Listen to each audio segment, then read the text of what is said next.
Assalamualaikum warahmatullahi wabarakatuh. Perkenalkan, kami dari kelompok 4 akan mempresentasikan tentang pengamatan protozoa. Tentang apa sih itu protozoa? Nah, protozoa ini berasal dari bahasa Yunani, teman-teman. Nah, diambil dari kata protos yang artinya pertama dan zoo yang artinya hewan. Nah, protozoa ini hanya memiliki satu sel. Nah, karena protozoa ini hanya memiliki satu sel, terlihat jelas inti sel dan juga tidak memiliki organ ataupun jaringan. Beberapa protozoa biasanya hidup di air tawar, air payau, air laut maupun air tanah. Nah, cara hidup protozoa ini ada yang hidup bebas dan parasit terhadap hewan-hewan lain. Kayak gitu, teman-teman. Adapun ciri-ciri umum pada protozoa ini yang pertama yaitu tubuhnya terdiri dari satu sel. Seperti yang tadi udah aku jelasin. Nah, yang kedua yaitu hidup berkoloni. Ukuran tubuhnya mikron sampai beberapa milimeter dan umumnya bersifat mikroskopis. Nah, yang kedua yaitu cara bergeraknya ada yang menggunakan flagella, silia, ataupun pseudipodia, dan bahkan ada yang tidak memiliki alat gerak. Nah, yang ketiga, tidak memiliki klorofil, kecuali euglena. Nah, kemudian yang keempat, memiliki bentuk umum yang tetap kecuali rhizopoda. Kayak gitu, teman-teman. Dan yang kelima, ciri umum yang kelima yaitu umumnya nih ya, protozoa berkembang biak dengan cara membelah diri, teman-teman. Ada juga yang secara konjugasi. Nah, yang keenam, pengambilan nutrisi pada protozoa ini dengan holozoik, saprozoik, holofotik atau autotrof dan saprofitik. Kemudian yang ketujuh, protozoa mempunyai dua jenis cara hidup dengan cara berkoloni dan ada yang hidup sendiri. Kemudian untuk reproduksinya dia sendiri ini pada protozoa ini ada dua, yaitu aseksual dan juga seksual. Kita bahas ya, teman-teman. Pertama yaitu aseksual atau vegetatif, yaitu dengan cara yang pertama yaitu pembelahan mitosis atau biner, yaitu pembelahan yang diawali dengan pembelahan inti terlebih dahulu, kemudian disusul atau diikuti dengan pembelahan sitoplasma, kemudian akan menghasilkan dua sel baru. Nah, pembelahan biner ini terjadi pada amoeba, paramecium, dan juga euglena. Paramecium membelah secara membujur atau memanjang setelah terlebih dahulu melakukan konjugasi, sedangkan euglena membelah secara membujur atau memanjang atau longitudinal. Untuk cara yang kedua yaitu spora, perkembangbiakan aseksual pada kelas sporozoa atau apikompleksa dengan membentuk spora melalui proses sporulasi di dalam tubuh nyamuk Anopheles. Nah, spora yang dihasilkan tersebut dapat disebut dengan sporozoid. Untuk reproduksi yang kedua yaitu seksual atau generatif. Ada beberapa cara. Yang pertama yaitu konjugasi, yaitu peleburan inti sel pada organisme yang belum jelas alat kelaminnya. Pada paramecium mikronukleus yang sudah dipertukarkan akan melebur dengan makronukleus. Nah, proses ini tuh disebut dengan singami. Kedua yaitu peleburan gamet sporozoa atau apikompleksa telah menghasilkan gamet jantan dan gamet betina. Nah, peleburan gamet ini terjadi pada tubuh nyamuk. Nah, kemudian protozoa ini terbagi menjadi 4 kelas nih, teman-teman, berdasarkan alat geraknya. Yang pertama ada rhizopoda, yang kedua ada flagella, yang ketiga ada sporozoa, dan yang keempat ada ciliata. Yuk kita bahas satu-satu. Yang pertama ada rhizopoda atau sarcoding. Nah, ciri-cirinya dia ini memiliki kaki yang semu atau kaki palsu. Yang kedua bersifat heterotop. Yang ketiga, ukuran tubuhnya ini sekitar 200-300 mikron, teman-teman. Nah, yang keempat, umumnya hidup di air tawar atau air laut. Nah, kemudian bentuknya dapat diubah-ubah atau dapat berubah-ubah dan tidak tetap. Kemudian ada yang bercangkang dan juga ada yang tidak bercangkang. Yang ketujuh, mempunyai ektoplasma dan endoplasma. Yang kedelapan, mempunyai vakuola makanan dan juga vakuola kontraktil. Yang kesembilan, rhizopoda ini menelan makanannya atau fagosit. Yang ciri yang ke-10, reproduksi secara aseksual dengan pembelahan diri. Kemudian hidup dengan bebas atau parasit, dan pernapasan ini dengan cara difusi ke seluruh permukaan tubuhnya. Klasifikasi rhizopoda ini terbagi menjadi 5 ordo. Yang pertama ada ordo Lobosa, yang kedua ada ordo Foraminifera, yang ketiga ada ordo Filosa, yang keempat ada ordo Heliosza, dan yang kelima ada ordo Radiolarian. Untuk kelas yang kedua dalam alat geraknya yaitu flagellata. Cirinya yaitu dia bergerak dengan bulik cambuk. Yang kedua yaitu dia memiliki pelikel, bersifat mikroskopis, kemudian uniseluler dan juga ataupun berkoloni, teman-teman. Kemudian yang kelima, memiliki mitokondria ataupun tidak. Yang keenam, hidup secara parasit atau simbiosis mutualisme. Kemudian tidak dapat membentuk sista. Kemudian hidup di air tawar dan juga air laut. Reproduksinya itu aseksual dengan pembelahan biner dan merupakan nenek moyang dari hewan dan juga tumbuhan. Yang terakhir yaitu bentuk tubuh yang tetap tanpa rangka luar. Tubuhnya dilindungi oleh suatu selaput yang fleksibel yang disebut dengan pelikel. Di sebelah luarnya terdapat selaput plasma. Untuk klasifikasi flagellata ini ada 2. Yang pertama, Phytoflagellata adalah flagellata yang dapat berfotosintesis karena memiliki klorofil.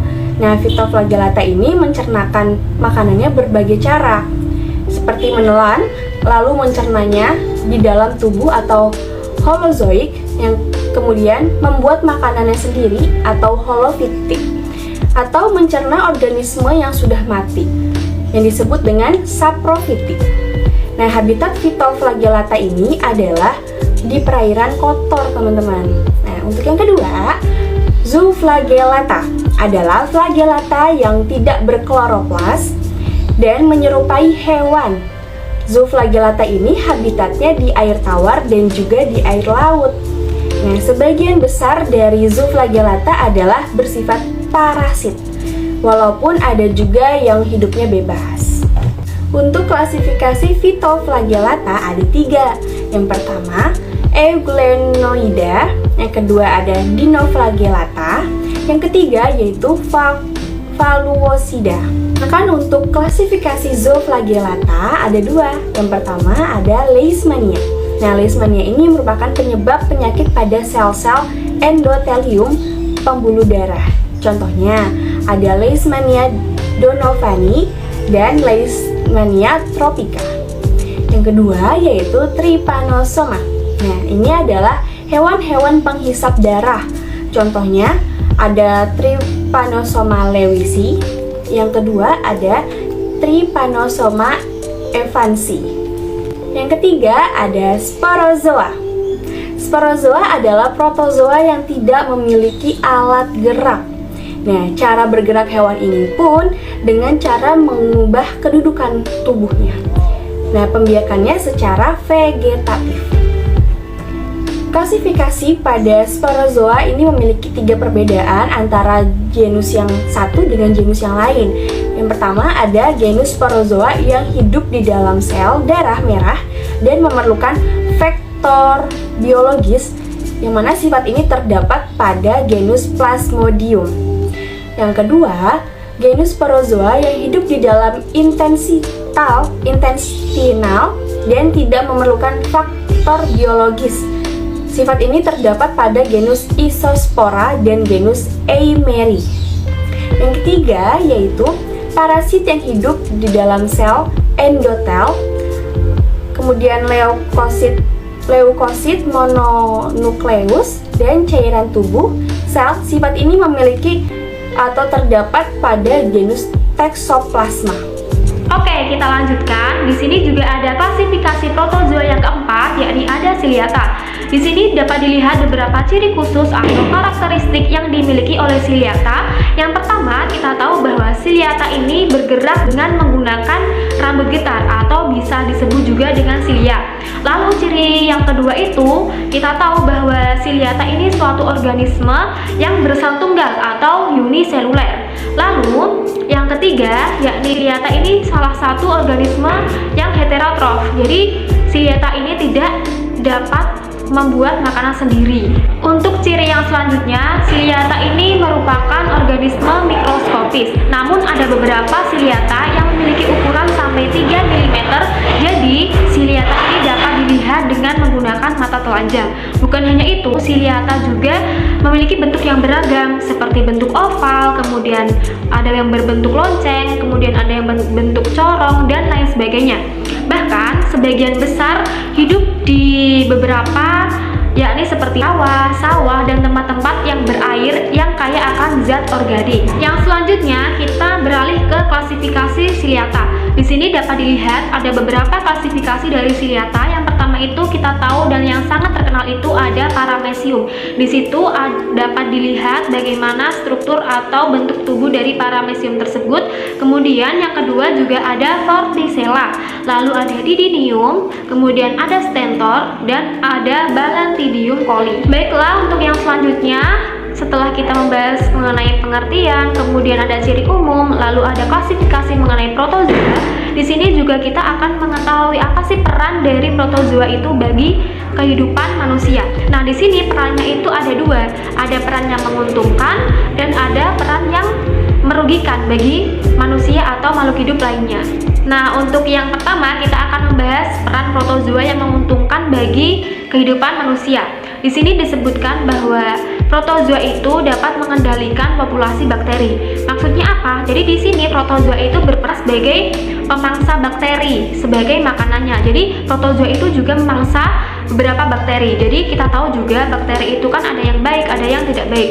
Dengan adanya protozoa ini yang memangsa bakteri itu dapat menguntungkan di manusia karena si protozoa ini dapat mengontrol beberapa bakteri yang ada di alam. Kemudian peran yang menguntungkan selanjutnya di sini protozoa itu sebagai sumber makanan ikan. Jadi bukan hanya bagi manusia, bahwa protozoa itu juga menguntungkan bagi makhluk hidup lainnya, terutama pada makhluk hidup hewan air. Jadi protozoa ini sebagai makanan mereka gitu kan, seperti ikan, kemudian udang dan lain sebagainya. Untuk peran yang selanjutnya di sini protozoa itu juga sebagai indikator minyak bumi. Lalu selanjutnya bahwa protozoa itu juga sebagai bahan penggosok. Jadi endapan radiolaria di dasar laut yang membentuk tanah itu dapat dijadikan sebagai bahan penggosok. Nah, tadi kan kita sudah membahas mengenai protozoa yang menguntungkan bagi kehidupan makhluk hidup. Sekarang kita juga akan mengetahui bahwa protozoa itu ada yang bersifat merugikan bagi makhluk hidup. Yang dimaksudkan itu adalah protozoa yang bersifat parasit. Jadi, hal itu dapat menyebabkan penyakit pada beberapa makhluk hidup, khususnya pada manusia dan hewan ternak lainnya. Beberapa penyakit yang dimaksudkan itu dapat dilihat pada tabel di atas. Di situ ada penyakit disenti, kemudian diare, dan penyakit lainnya. Nah, untuk selanjutnya kita akan melakukan praktikum secara virtual tentang pengamatan protozoa. Nah, pada kali ini kita akan menggunakan beberapa sampel air, yaitu ada sampel air kolam, kemudian ada sampel air kolam berwarna hijau, ada sampel air rendaman jerami, dan ada sampel air kolam. Sebelum kita melakukan praktikum, kita tuh harus tahu dulu apa sih tujuan dari melaksanakan praktikum pengamatan protozoa ini.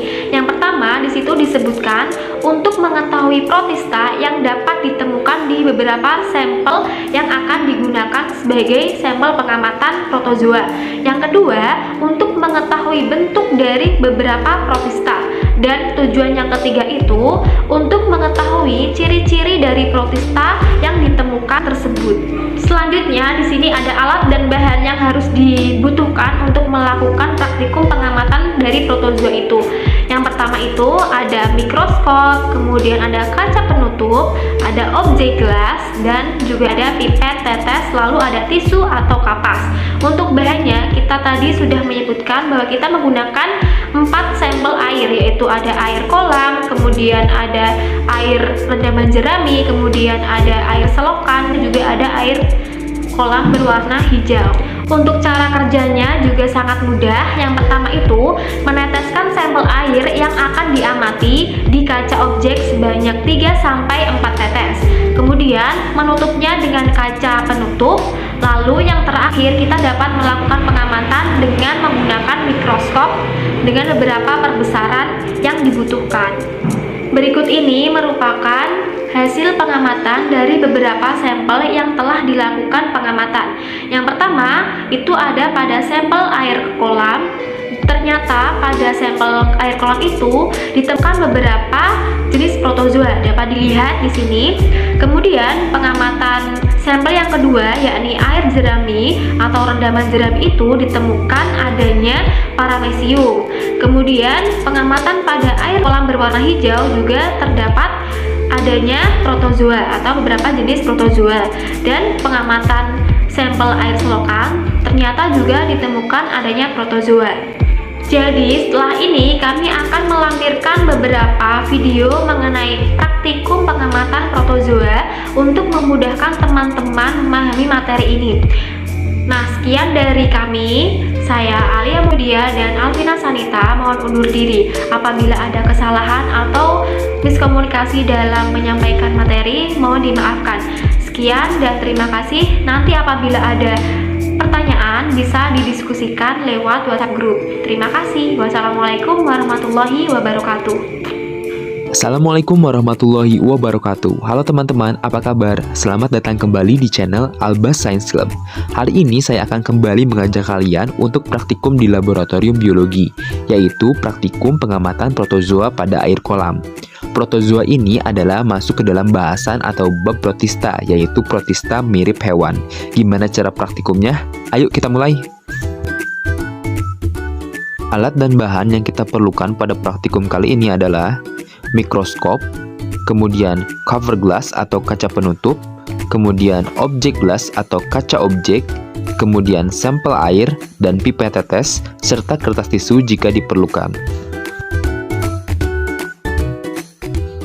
Langkah kerja pada praktikum kali ini cukup simpel nih teman-teman. Kalian tinggal teteskan 1-2 tetes sampel air kolam di atas kaca objek, kemudian kita tutup dengan menggunakan cover glass. Jika sampel sudah siap, maka kita bisa amati di mikroskop. Untuk pengamatan di mikroskop, kalian harus ingat bahwa pengamatan dilakukan pada perbesaran yang terkecil terlebih dahulu. Nah, ini adalah hasil pengamatan yang saya lakukan pada perbesaran okuler 10 dan objektif 4. Di sini sudah mulai terlihat ada yang bergerak-gerak kan? Biar lebih jelas, kita perbesar objek dengan perbesaran 10 kali 40 atau 400 kali diperbesar. Ini adalah objek pertama yang saya temukan. Ini namanya adalah rotifera, teman-teman. Rotifera ini tidak digolongkan sebagai protozoa, tapi sengaja saya masukkan ke dalam video ini karena biasanya ketika kita mengamati sampel perairan seperti air kolam ataupun air sawah, kita sering menemukan rotifera. Nah, rotifera ini sudah digolongkan ke dalam kingdom Animalia. Selanjutnya, saya menemukan objek berikut ini. Ini saya curigai sebagai salah satu spesies dari genus Eudorina, yaitu Eudorina cylindrica. Untuk objek yang satu ini tentu kalian sudah sangat familiar kan? Ini merupakan flagellata yang sangat terkenal, yaitu Euglena. Kalian dapat melihat sendiri bagaimana bentuk dari flagel atau bulu cambuknya.